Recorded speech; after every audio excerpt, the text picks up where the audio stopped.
Bonjour nos chères lectrices et chers lecteurs, nous sommes aujourd'hui jeudi 22 juin 2023. À la une de Corbeau News Centrafrique de ce jeudi.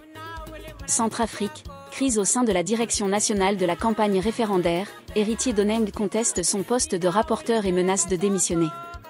Avec Prisca Vicos. Bonjour Prisca. Bonjour Gisèle, bonjour nos chères lectrices et nos chers lecteurs. À peine nommé par son beau-frère le président Touadéra comme directeur national de sa campagne référendaire, Évariste N'Gamana n'a pas eu le temps de refermer ses paupières sur ses yeux quand il a mis en place toute l'équipe de sa direction nationale de campagne. Si au sein des Alliés, les dents se graissent sans faire du bruit, au sein même du parti au pouvoir, le MCU, c'est autre son de cloche.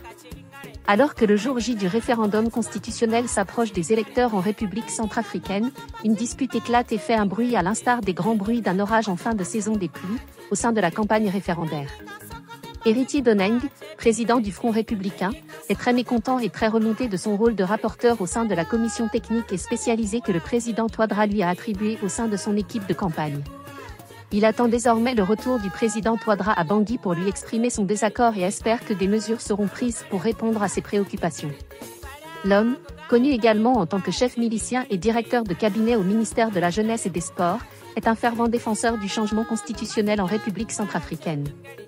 Il considère donc que son rôle devrait être plus central au sein de la direction nationale adjointe de la campagne, voire à la tête d'une commission clé que se servir comme secrétaire d'un inconnu en politique à ses yeux. Être relégué au simple poste de rapporteur d'une commission est pour lui une injustice et un manque de respect. Néanmoins, les proches d'Héritier d'Oneng lui ont conseillé de patienter jusqu'au retour du président de la République Faustin-Archange Touadéra à Bangui avant de lui faire part de son mécontentement. Ils espèrent que le président pourra prendre des mesures appropriées pour résoudre cette situation très délicate.